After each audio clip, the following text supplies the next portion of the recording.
The alarm screamed through every corridor of Kepler Station. Dr. Jiwoo Park dropped the ancient artifact she had been studying and ran toward the observation deck. Her hands shook as she gripped the railing and stared out at the darkness of space. 12 ships surrounded the station. Their hulls were scarred and painted with symbols that made her stomach turn. Varani mercenaries. Everyone in the galaxy knew what that meant. Station Director Velketh stood beside her, his 4 arms trembling. The Thalric scientist had dedicated his life to peaceful research. He had never expected to face something like this on a remote moon at the edge of explored space. "They are demanding we surrender," Velketh said quietly. His translator device made his voice sound hollow. "They want our research data and supplies. If we refuse, they will take the station by force." Jiwoo looked around the observation deck. Scientists from 6 different species stood frozen in fear. There were Thalric researchers with their tall, thin bodies, Quarren engineers with their 4 eyes gleaming in the dim light. 2 other humans stood near the back. Everyone had come to Kepler Station to study the ancient ruins below. None of them were soldiers. "Did you send the distress signal?" Jiwoo asked. Velketh's head drooped. "Yes. I sent it to every nearby system, to the Galactic Council, to anyone who might help. And? Nothing. We are too far away. The Council calculated the cost of sending military ships here. They said it would not be worth the resources." He paused. "They told us to surrender peacefully." Jiwoo felt anger burn in her chest. Worth the resources. As if the lives of 83 researchers could be measured and found wanting. Outside the window, one of the mercenary ships moved closer. Its weapons powered up, glowing red in the darkness. A message appeared on every screen in the station. "You have 24 hours to surrender. After that, we begin our assault. Resistance will be met with elimination. Commander Krast has spoken." The observation deck erupted in panic. A young Thalric student began to cry, a high-pitched sound that made Jiwoo's heart ache. An elderly Quarren engineer sat down heavily, all 4 of his eyes closing in despair.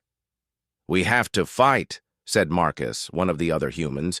He was a botanist, not a soldier, but his jaw was set firm. "With what?" asked a Thalric scientist. "We have no weapons, no military training." "We are researchers. Then we barricade ourselves in the core facility," Marcus said. "We make them work for every meter." Velketh looked at the humans with something like wonder. "You would fight? Even knowing we cannot win?" "We would try," Jiwoo said simply. "Because giving up means letting them win without even trying." The Thalric director straightened his spine. "Then we prepare. I will coordinate defensive positions. We have tools that can be adapted, doors that can be sealed." As the others rushed to begin preparations, Jiwoo slipped away to the communications room. She had an idea, though she knew the others would call it foolish. The Galactic Council had abandoned them. The nearby systems had ignored their call. But there was one place she had not tried yet. Earth was 3 days away at maximum speed. Too far for any reasonable rescue. But Jiwoo had learned something about her people during her years among the stars. Humans did not always do the reasonable thing. She sat at the communications console and adjusted the frequency. She poured every bit of power she could find into the signal, knowing it would drain their already limited reserves. Her fingers flew across the controls as she recorded her message. "This is Dr. Jiwoo Park of Kepler Station. We are 83 researchers from 6 species, under attack by Varani mercenary forces. The Galactic Council has declined to assist. We are 3 days from Earth at maximum burn. We have 24 hours before they begin their assault. I know this message may arrive too late. I know Earth may not be able to help. But if anyone is listening, we have children here. We have families. We have people who came to the edge of space to learn and discover, not to die at the hands of pirates. If you can hear this, please, we need help." She sent the message toward Earth and sat back in the chair. Around her, the station groaned and shook as people moved equipment, sealed doors, and prepared for the impossible. Marcus found her an hour later. We have created 3 defensive lines: the outer research wings, the residential section, and the core facility. If they breach the outer areas, we fall back. How long can we hold? Jiwoo asked. Maybe 6 hours if we are lucky. They have military-grade weapons and trained fighters. We have welding torches and desperate scientists. Jiwoo stood and looked at her friend. Then we make those 6 hours count. We make them remember that we did not go quietly. Over the next 20 hours, the station transformed. Scientists who had spent their lives studying peaceful questions learned how to seal bulkheads and create barriers. The Quarren engineers rigged the outer sections with every alarm and obstacle they could manage. Everyone worked together, species differences forgotten in the face of shared danger. Jiwoo found herself helping Velketh move Thalric children to the safest part of the core facility. The director's hands shook as he arranged blankets for them. "I never imagined it would end like this," he said softly. "I thought we would make great discoveries here. I thought we would learn the secrets of the ancient civilization that built these ruins." "It is not over yet," Jiwoo said, though she did not truly believe her own words. Velketh looked at her with his large, dark eyes. "Your people have a reputation in the galaxy, you know. The other species say humans are too emotional, too willing to fight for foolish reasons, too attached to individuals rather than the logical greater good." "Is that what they say?" "Yes. But right now, I am grateful for that human foolishness. You give us hope when logic says there is none." The countdown reached 0. Outside the windows, the mercenary ships began to move into attack positions. Commander Krast's voice echoed through the station one final time. "Your time is up. Surrender now or face the consequences." Jiwoo stood with the others in the core facility. She thought about her message, traveling through the void toward Earth. She thought about her family back home. She thought about all the discoveries that would never be made, all the knowledge that would be lost. Then she picked up a welding torch and moved toward the first defensive line. If this was the end, they would face it standing. Commander Min Jun Choi had not slept in 36 hours. He stood in the command center of Earth Space Command, staring at the message that had arrived 20 minutes ago. Around him, officers argued in harsh whispers. "It is impossible, sir," said his tactical officer. 3 days at absolute maximum burn. We would have to push our ships beyond safe limits. The fuel costs alone would bankrupt the entire quarter's budget," added the logistics coordinator. "And by the time we arrive, the station will already be lost." Min Jun played the message again. Dr. Park's voice filled the room. Calm, despite the fear he could hear underneath. "We have children here. We have families." "How many ships can we mobilize immediately?" he asked. His officers exchanged glances. "Sir, perhaps you did not hear the calculations. Even if we left right now." "How many ships?" Min Jun repeated, his voice harder. 3 carriers with full strike teams. But, Commander, the Galactic Council has already determined that rescue is not feasible. They have accepted the loss of the station." Min Jun turned to face his officers. "The Galactic Council can accept whatever they want. We do not abandon people who call for help. We do not calculate whether lives are worth saving. We save them because they need saving. Is that clear?" The room fell silent. Then his tactical officer straightened. "Yes, sir. 3 carriers can launch in 40 minutes. Make it 30, and get me Captain Song." 25 minutes later, Captain Haewon Song stood on the bridge of the carrier Indomitable. Her strike team was already loading equipment, moving with the practiced speed of people who had trained for exactly this kind of mission. Min Jun's face appeared on her screen. "Captain, I am sending you into an impossible situation." Those are my favorite kind, sir, Haywan said with a slight smile. 12 Varani mercenary ships against 3 of ours. 3 days of travel when the hostages have less than 24 hours. No support from local forces. The galaxy thinks we are insane for even trying. The galaxy can think whatever it wants, sir. When do we launch? 5 minutes. I am authorizing maximum burn. Push the engines as hard as they can take. I do not care about the maintenance costs or the fuel budget. Haywan nodded. Understood. What are the rescue parameters? 0 civilian casualties. I want every researcher on that station brought home alive. And the mercenaries? Minjun's expression hardened. Give them one chance to surrender. If they refuse, you are authorized to use whatever force necessary to protect the hostages. But Haywan, remember what we stand for. We are not there to punish, we are there to save. Yes, sir. The Indomitable shuddered as its massive engines roared to life. Haywan felt the familiar pressure of acceleration pushing her into her seat. Around her, the bridge crew worked their stations with focused intensity. Lieutenant Yoon checked the engine readouts. Captain, we are at 110% recommended thrust. If we maintain this for 3 days, we risk serious damage. Noted. Maintain thrust. Yes, ma'am. The ship jumped to faster-than-light travel, and Haywan finally allowed herself to sit in the command chair. 3 days. 72 hours to cover a distance that normally took 4 days at safe speeds. 72 hours to plan a rescue against impossible odds. She called her senior staff to the briefing room. 12 officers filed in, each one a veteran of Earth's rapid response units.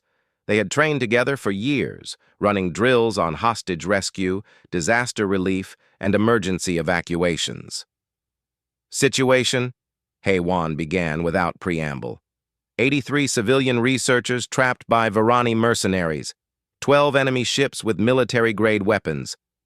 We have 3 carriers and approximately 6 hours after arrival before the station's core is breached. Her tactical officer, Lieutenant Commander Park, pulled up a holographic display of Kepler Station. The mercenaries will have established firing positions around the station. Standard doctrine would be to overwhelm them with superior numbers. We do not have superior numbers. Then we do not use standard doctrine, Haywan said. What do we have instead? Speed, surprise, and the fact that they will not expect us to sacrifice our ships for strangers, said Lieutenant Kwan, the weapons specialist. Exactly. The Varani fight for profit. They calculate risk versus reward.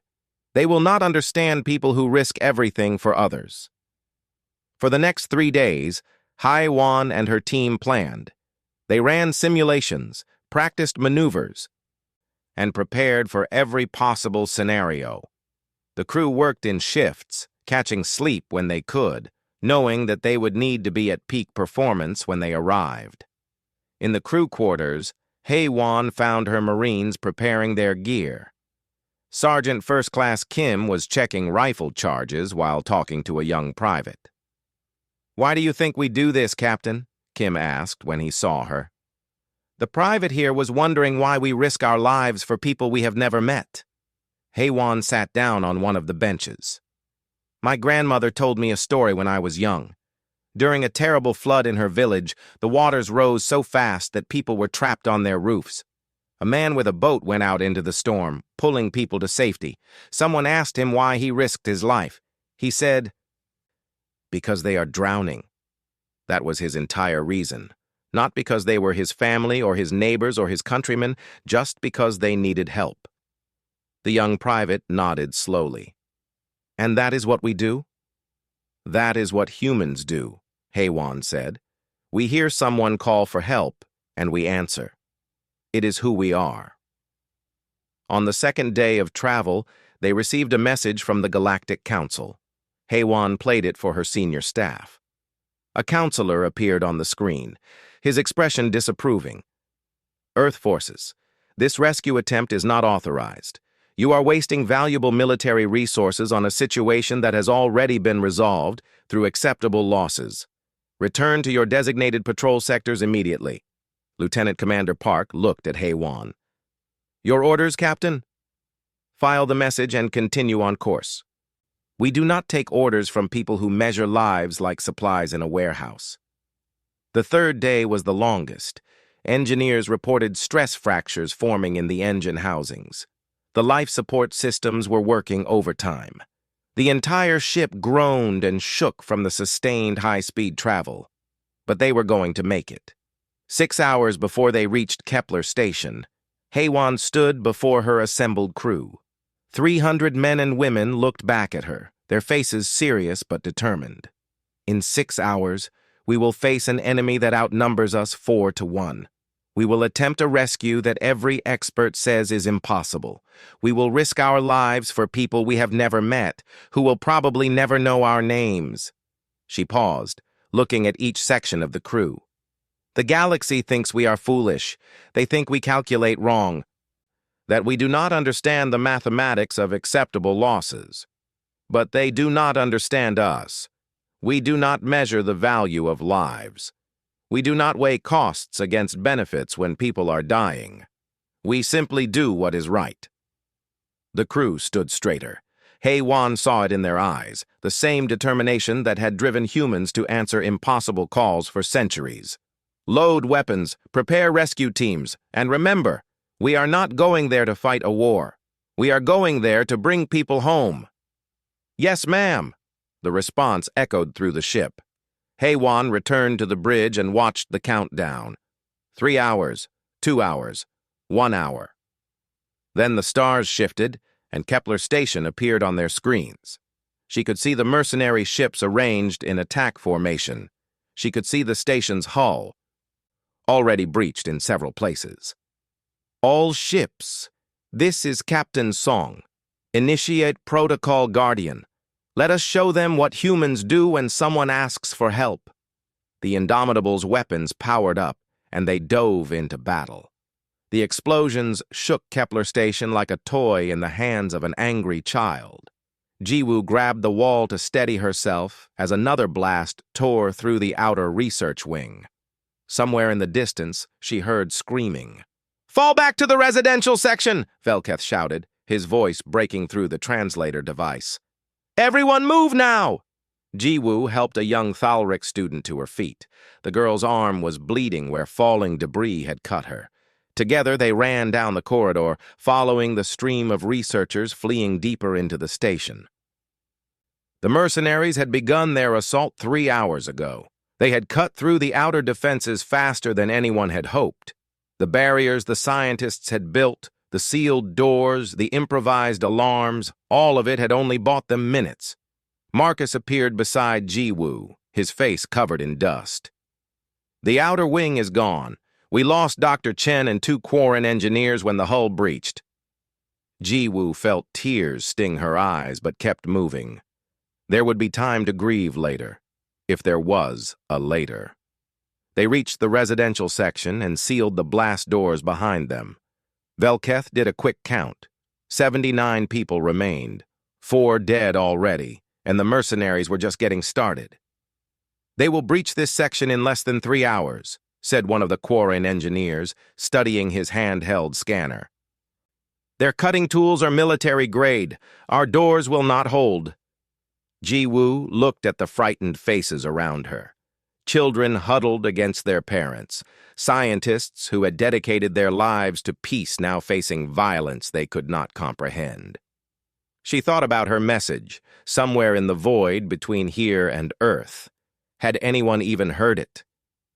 Commander Krast's voice boomed through the station's speakers. "You see now that resistance is futile. Surrender immediately, and I will make your deaths quick.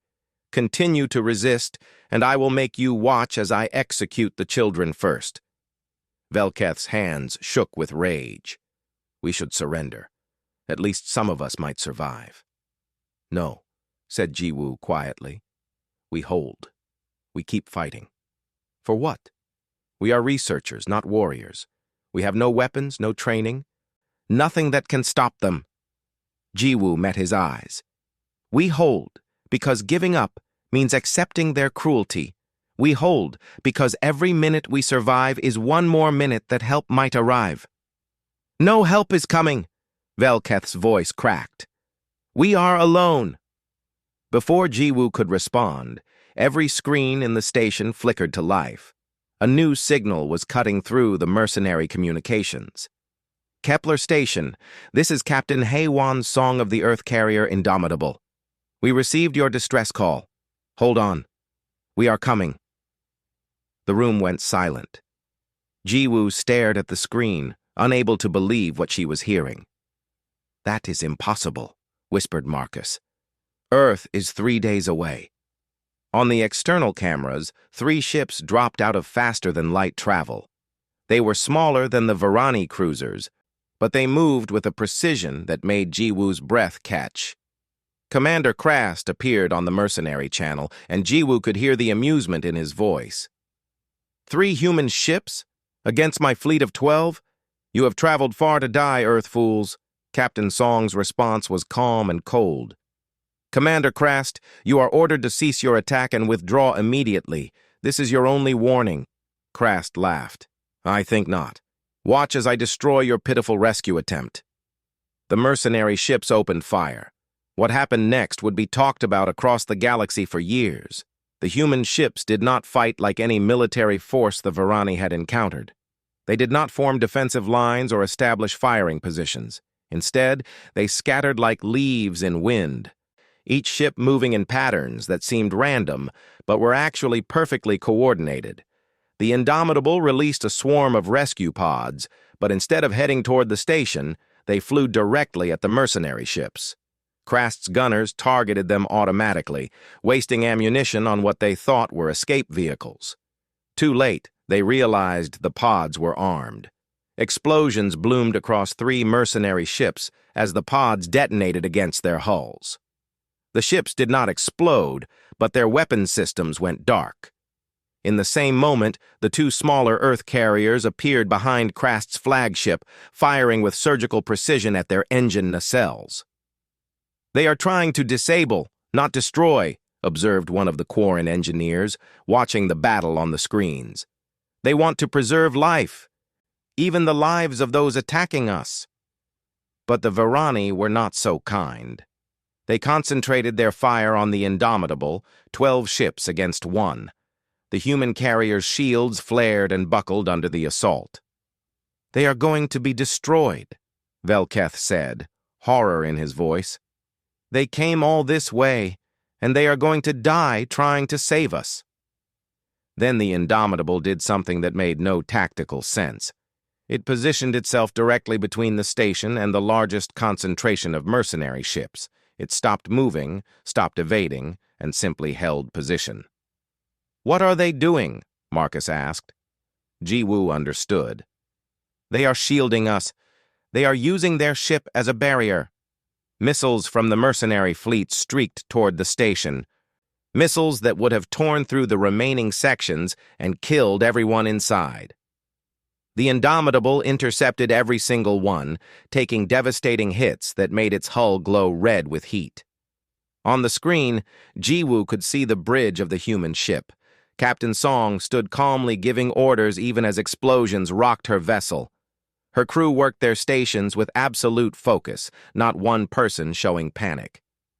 "Marine teams, launch!" Song ordered. "Get to that station. We will hold them here." Small assault craft burst from the Indomitable's hangar bays, weaving through the battle toward Kepler Station. The other 2 Earth carriers had eliminated 5 more mercenary ships, their weapons fire precise and controlled. Krast's voice came over the channel again, but the amusement was gone.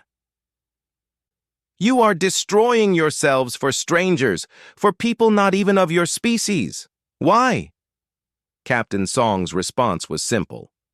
Because they asked for help. The assault craft reached the station, and Jiwoo heard the clang of magnetic clamps attaching to the hull. Through the internal cameras, she saw armored human Marines cutting through the sealed doors, entering the residential section. The lead Marine removed her helmet. She had kind eyes despite the weapons she carried. I am Sergeant Kim. We are here to get you out. Stay close and do exactly what we say." But even as the Marines began organizing the evacuation, alarms blared. The mercenaries had breached the other side of the residential section. They were coming. "Form up!" Sergeant Kim shouted to her squad. "Defensive positions! Protect the civilians!" 12 human Marines stood between 80 researchers and 30 armed mercenaries. The math was simple. The Marines were outnumbered and would have to hold an indefensible position. Jiwoo saw them check their weapons and exchange glances. Not one of them looked afraid. Not one of them suggested retreating to save themselves. "Get the civilians to the assault craft," Sergeant Kim said quietly to her second-in-command. "We will buy you time." "Sergeant, that is a suicide order." "That is the job. Now move." Jiwoo grabbed the sergeant's arm. "You cannot do this. You will die." Sergeant Kim smiled. "Maybe, but you will live. That is what matters." The sound of cutting torches grew louder. The mercenaries were almost through. The Marines raised their weapons and waited. And Jiwoo finally understood what it meant to be human. The blast door exploded inward, and the mercenaries poured through. Sergeant Kim's Marines opened fire immediately, their weapons sending precise bursts that dropped the first 3 attackers. But more kept coming, and the narrow corridor was quickly filling with hostile forces. "Fall back by sections!" Kim shouted. "Cover and move!" Jiwoo watched the Marines work as they shepherded the researchers toward the assault craft. Half the squad would fire while the other half moved back 3 meters. Then they would switch. It was a controlled retreat, every movement practiced and perfect. But the mercenaries kept pushing forward, and the Marines were running out of corridor. A Varani soldier threw a grenade. Private Lee saw it and did not hesitate. He dove on top of 2 Thalric children, covering them with his armored body. The explosion lifted him off the ground and slammed him into the wall. His armor was cracked and smoking, but the children were unharmed. Lee groaned and tried to stand. His legs would not work. "Keep going," he gasped. "Get them out."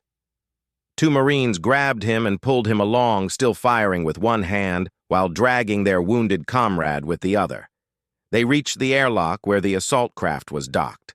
Velketh and Marcus were helping researchers climb aboard, counting heads as they went. 76, 77, 78. "That is everyone," Marcus shouted. "We can leave." "Not yet," Sergeant Kim said. She was looking at her tactical display. "Captain Song's Marines are still fighting in the core facility." They found a group that got separated. On the screen showing the battle outside, the Indomitable was burning. Its shields were gone, its hull breached in a dozen places. But it still held position between the station and the mercenary fleet, still intercepting missiles meant for the researchers. Captain Song's voice came over the Marine channel, distorted by static. "All teams, evacuation window is closing. The ship cannot take much more." "Captain, we have Marines still inside," Sergeant Kim reported. "I know. Hold position. We will get them." Inside the core facility, Lieutenant Kwan and 5 Marines had found 12 researchers trapped in a sealed vault. The door had been damaged in the fighting and would not open. "Cutting through will take too long," said one of the Marines, checking the thick metal. 5 minutes minimum." "We do not have 5 minutes," Kwan said. The mercenaries were regrouping for another assault. He looked at the frightened faces through the small window in the door. A Quarren family, 2 human archaeologists, Thalric scientists, all of them waiting to be saved. "Set charges on the doorframe," Kwan ordered. "Controlled blast. We blow it and get them out." "Sir, that could kill them if we miscalculate. And they will definitely die if we leave them. Set the charges." His team worked fast, placing the small explosive packets with precision. Kwan calculated angles and blast radii in his head, trying to find the perfect balance between too much force and not enough. "Everyone get back from the door," he shouted to the people inside. "Cover your heads." He triggered the charges. The explosion was deafening in the enclosed space, but when the smoke cleared, the door had blown outward. The researchers were shaken, but alive. "Move! Move! Move!" Quan herded them out, his team providing covering fire as more mercenaries appeared. They ran through corridors filled with smoke and debris.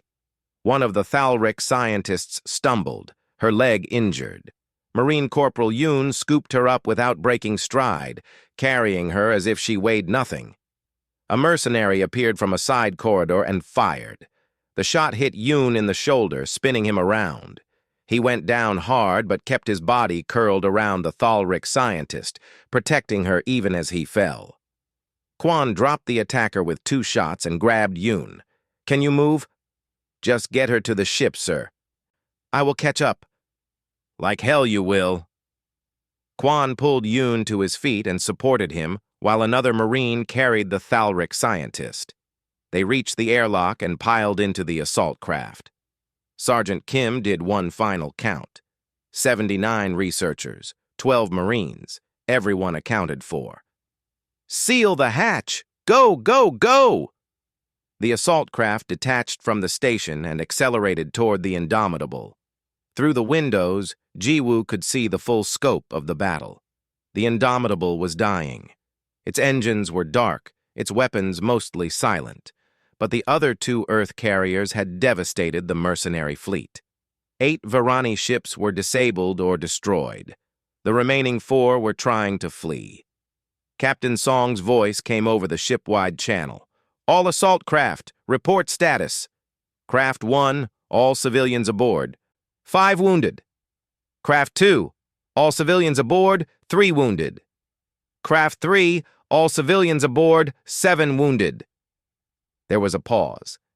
Then Song's voice again, and Jiwoo could hear the emotion she was trying to hide. "Good work, everyone! Helm, get us out of here!" But Commander Krast had one final move. His flagship, damaged but still functional, turned toward the fleeing assault craft. His weapons powered up. "If I cannot have the station, neither can you," his voice snarled over the open channel. The missiles launched, tracking toward the small craft filled with researchers. The assault craft's defensive systems were minimal. They could never evade or intercept that many missiles.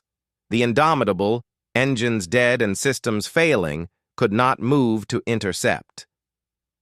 Captain Song stood on her shattered bridge and watched the missiles streak toward her Marines and the people they had saved. Then she smiled. Fire Solution Omega. Deep in the Indomitable's belly, one weapon system still had power, a single rail gun, manually aimed and manually fired. It shot not at the missiles, but at a piece of debris floating in the battle space, a broken section of hull plating from one of the destroyed mercenary ships. The railgun shot hit the debris at precisely calculated angle and velocity. The metal plate spun through space like a discus and intersected the missile flight path perfectly. 11 missiles detonated against the improvised shield. The 12th made it through but was damaged. It flew wide, missing the assault craft by meters. Jiwoo stared in disbelief. The shot had been impossible. The math required to calculate the angle, the spin, the intersection point, all of it in the split second between launch and impact. "Was that luck?" asked Velketh quietly. "No," said Sergeant Kim with pride in her voice. "That was Captain Song." Krast's flagship tried to fire again, but the 2 remaining Earth carriers were already on him. Their weapons fire was not gentle this time. They did not disable. They destroyed. The flagship broke apart under their assault, its crew barely escaping in life pods. The assault craft docked with the limping Indomitable. As Jiwoo stepped aboard the carrier, she saw the damage. Corridors were filled with smoke. Crew members worked frantically to patch hull breaches. The wounded filled the medical bay. Captain Song stood in the main hangar, her uniform torn and her face smudged with soot. She watched the researchers file aboard, counting them carefully. When the last one was safely on board, her shoulders relaxed slightly. "Captain," Jiwoo said, approaching her, "you came. You actually came." Haewon looked at her with tired eyes. "You called for help. How could we not answer?" "But the cost. Your ship is destroyed, your crew is wounded. For strangers." Not strangers, Heywan said softly. People, that is all that matters. Around them, human crew members were already helping the researchers find seats, sharing their water and rations, treating injuries with gentle hands. Jiwoo watched a young Marine, his arm in a sling, helping a Thalric child find her parents.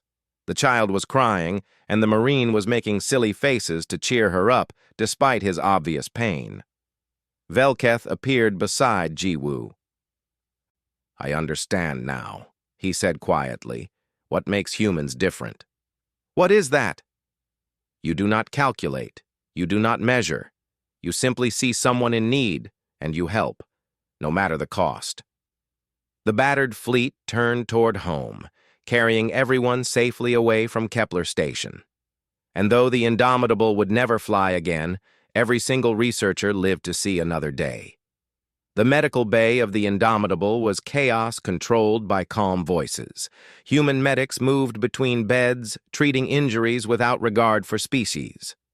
Jiwoo watched as a doctor carefully bandaged a Quarren engineer's compound fracture, speaking soothingly despite the language barrier. In the bed next to her, Private Lee was being treated for his injuries from the grenade blast. The two Thalric children he had protected sat beside him, holding his hand and refusing to leave. "You saved us," the older child said through her translator. "You did not even know us." Lee smiled despite the pain medication making him drowsy. "Did not need to know you. Just needed to know you were in danger." 3 days later, the damaged fleet arrived at the nearest Galactic Council station. The station commander, a Vrex official named Carthen, met them at the docking bay. His expression was carefully neutral as he watched the researchers disembark. Captain Song stood with her senior staff, her uniform finally clean, but showing the marks of hasty repairs. Carr then approached with what Jiwoo recognized as official disapproval in every line of his body. "Captain Song, the Council has convened an emergency session regarding your unauthorized rescue operation. You are required to attend and explain your actions." Heywan nodded calmly. "Of course. When?" "Immediately. The Council is waiting." The council chamber was an enormous circular room with seats rising in tiers around a central platform. Representatives from 47 species sat in judgment as Heywan walked to the center. Jiwoo and several other researchers had been allowed to attend as witnesses. Counselor Vrextar spoke first, his voice echoing through the chamber. "Captain Song, you were ordered to abandon your rescue attempt and return to patrol duties. You disobeyed a direct command from this council." "I followed orders from my superior officer, Commander Choi of Earth Space Command. I do not take orders from the Galactic Council." Murmurs ran through the chamber. Such directness was considered rude in council proceedings. Another counselor, this one Thalric, spoke up. "You wasted enormous resources on a rescue mission that had already been calculated as unfeasible. 3 ships damaged beyond economical repair, 47 crew members wounded.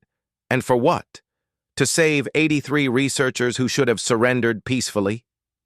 Jiwoo felt anger burn in her chest, but Haiwan's expression remained calm. "With respect, Counselor, I did not save 83 researchers. I saved 83 people. Their profession is irrelevant. Their species is irrelevant. They were in danger and called for help." "But the cost," Vrextar's voice rose. "Do you not understand basic economics? The fuel alone for your maximum burn approach would have funded an entire research station for a year." "I understand perfectly. You measured the value of those lives and found them wanting. We measured differently." "You measure incorrectly. A civilization cannot function if it spends unlimited resources on every individual in danger." Heywan met his eyes. "Perhaps. But a civilization that calculates which of its people are worth saving and which are not is one we want no part of." The chamber erupted in angry voices. Counselors shouted over each other, some supporting Haiwan's position, most condemning it. Then a quiet voice cut through the noise. Permission to speak. Velketh stood in the witness area, his forearms trembling but his spine straight. The chamber fell silent. Speak, Director Velketh, Vrextar said. I am Thalric, as you are, Counselor. I have served the scientific community for 30 years. I have always believed in logic, in calculation, in rational decision-making. He paused. 3 days ago, I learned I was wrong. How so? When the mercenaries attacked, I sent distress signals to every nearby system, to the Council. I provided exact calculations of the station's value, the research data we possessed, the strategic importance of our location. And you all calculated that we were not worth saving. Velketh's voice grew stronger. The humans received the same information. They ran the same calculations. And then they ignored the calculations completely. They came because we asked. They risked their lives because we were in danger. They destroyed their own ship to shield us from missiles. Private Lee of Earth threw himself on a grenade to protect 2 Thalric children he had never met. He turned to look at the assembled council. You ask what makes this cost acceptable? I will tell you. Every researcher on that station is alive because humans believe that life has value beyond calculation. My children are alive because a human soldier named Kim chose to fight impossible odds rather than retreat to safety. We are here because Captain Song decided that saving strangers was more important than saving fuel. The chamber was silent. Velketh sat down, his statement complete. Another voice spoke up. It was Commander Krast, brought to the council in restraints to face charges of piracy. His expression was bitter. You want to know what happened out there? I will tell you. I have fought across 100 systems. I have faced every major military force in the galaxy. I know how battles work, how commanders think. He shook his head slowly. I did not understand the humans. They fought like no one I have ever encountered. They took damage meant for the station. They risked their ships for people they had never met. One of their Marines carried a wounded Quarren for half a kilometer while taking fire. Krast looked directly at the council. I offered them surrender. I would have released the researchers if the humans withdrew. Captain Song refused. She said she did not negotiate when lives were at stake. She would save everyone or die trying. He laughed without humor. What kind of species thinks that way? What kind of commander makes such choices?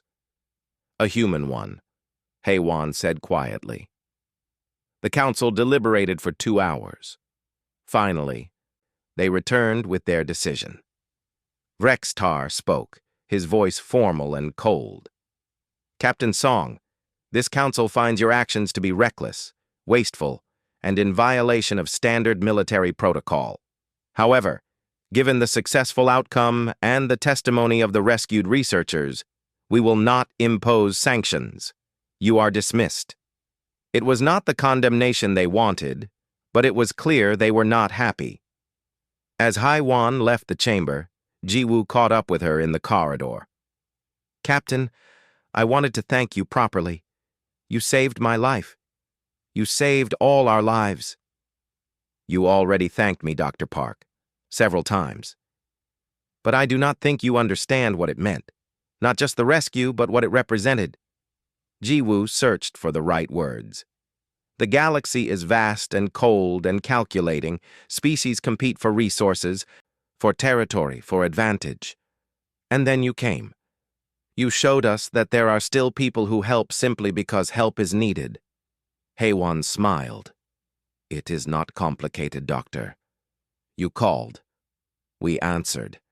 That is what humans do. Over the next weeks, the story of the Kepler Station rescue spread across the galaxy. The Council tried to control the narrative to present it as a lucky exception rather than a standard example. But the researchers told everyone who would listen. 17 species contacted Earth, requesting mutual defense agreements. Young people from a dozen worlds applied to join Earth's rapid response units. The Varani mercenaries found their contracts drying up as their employers questioned why they had failed against a numerically inferior force. Commander Min Jun Choi stood in Earth Space Command and watched the requests pile up. "We are going to need more ships," he said to his staff, "and more crew. The applications are overwhelming." "Good. Train them well. Make sure they understand what we stand for." "Sir, some of the applicants are not human. We have Thalric, Quarren, even a few Vrex who want to join." Min Jun smiled. "Even better. We are not about human superiority. We are about helping anyone who needs it." On the rebuilt Kepler station, Jiwoo stood looking at a memorial wall. 4 names were inscribed there, the researchers who had died in the initial assault. But below them was another inscription, added by unanimous vote of the survivors. "In memory of all who answered the call, humanity came when no one else would." They taught us that compassion is not weakness, but the highest form of courage. Velketh joined her at the memorial. "Have you heard the latest news?" "What news?" "The Galactic Council is proposing new protocols for rescue operations. They are calling it the Kepler Doctrine. Minimum response times, mandatory assistance for distress calls, penalties for abandoning those in need." Jiwoo smiled. "They are learning. Because of you, because you sent that message, because you believed someone would answer." "I believed humans would answer," Jiwoo corrected. "I just hoped they would arrive in time." Far above, in orbit around Earth, a new carrier was being commissioned. Its name, painted in letters 3 meters tall on the hull, was Kepler's Promise. Captain Hae-Won Song stood on its bridge for the first time, running her hand along the smooth controls. This ship was faster than the Indomitable, better armed, more advanced in every way. But it had the same purpose. An alert sounded, a distress call from a mining colony in the Outer Rim. Pirates were attacking. The colony had 143 people and minimal defenses. The Galactic Council was calculating response times and resource allocation. Hae-Won looked at her crew, saw the determination in their eyes, and smiled. "All hands to stations. Maximum burn. Someone needs help." The Kepler's Promise leaped forward into the darkness, racing toward people who were calling for aid. Behind it, a dozen other Earth ships followed, and with them came vessels from the Thalric fleet, the Quarren Defense Force, and species from across the galaxy. All of them had learned the same lesson. When someone calls for help, you answer. Not because it is profitable, not because it is logical, but because it is right, because that is what heroes do. And the galaxy, slowly, was learning to be heroic.